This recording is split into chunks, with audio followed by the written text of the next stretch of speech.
امام مالک رحمت اللہ علیہ، بادشاہ نے آرڈر کیا، زبردستی کی طلاق واقع ہو جاتی ہے۔ امام مالک سے فتویٰ مانگا کہ تم بھی لکھ دو، اگر کوئی کسی کے سر پہ بندوق لے کر کھڑا ہو جائے، تلوار لے کر کھڑا ہو جائے، اس کو موت کی دھمکی دے اور کہے کہ اپنی بیوی کو طلاق دے، اور یہ جان بچانے کے ڈر سے کہہ دے میں نے اپنی بیوی کو طلاق دی، تو بادشاہ صاحب نے آرڈر جاری کیا، یہ طلاق ہو جاتی ہے۔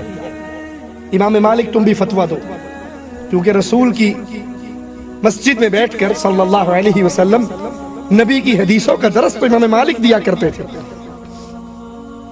بادشاہوں کی حکومتیں جسموں پر ہوا کرتی تھی اور امام مالک کی حکومت لوگوں کے دلوں پر ہوا کرتی تھی۔ بادشاہ کو پتا تھا میری بات لوگ تب مانیں گے جب امام مالک اس پر اپنی مہر لگا دیں گے۔ امام مالک رحمت اللہ علیہ نے ایک ہی سوال کیا، مجھ سے یہ فتوے کا سوال کرنے والے، میں فتویٰ لکھوں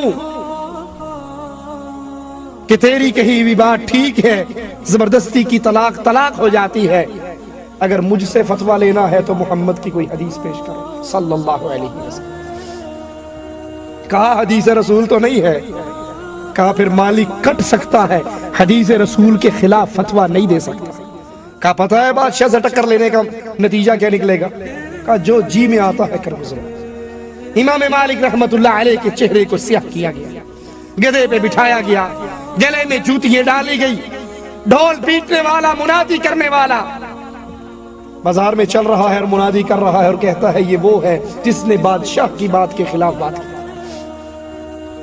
جب وہ چپ ہوتا تو امام مالک پکار اٹھتے ہیں، من عرفنی فقد عرفنی، ارے وہ لوگوں جو مجھے جانتا ہے وہ تو جانتا ہے، اور جو نہیں جانتا وہ جان لے میں مسجد رسول میں درس حدیث دینے والا امام مالک ہوں۔ لوگوں نے کہا اے امام تیرے ساتھ یہ سلوک کیوں؟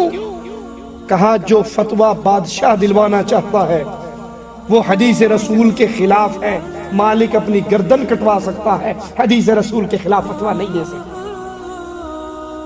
یہ ہے اہل الحدیث کی جماعت کہ حق وہ ہے جو اللہ کی کتاب میں آئے اور محمد صلی اللہ علیہ وسلم کی حدیث میں آئے، وہ حق ہے، اور جو اس سے ٹکرا جائے وہ بات بھلے بادشاہ کی کیوں نہ ہو وہ حق نہیں ہوا کرتی۔ حق وہی ہے جو محمد کریم کی زبان سے ادا ہو گیا۔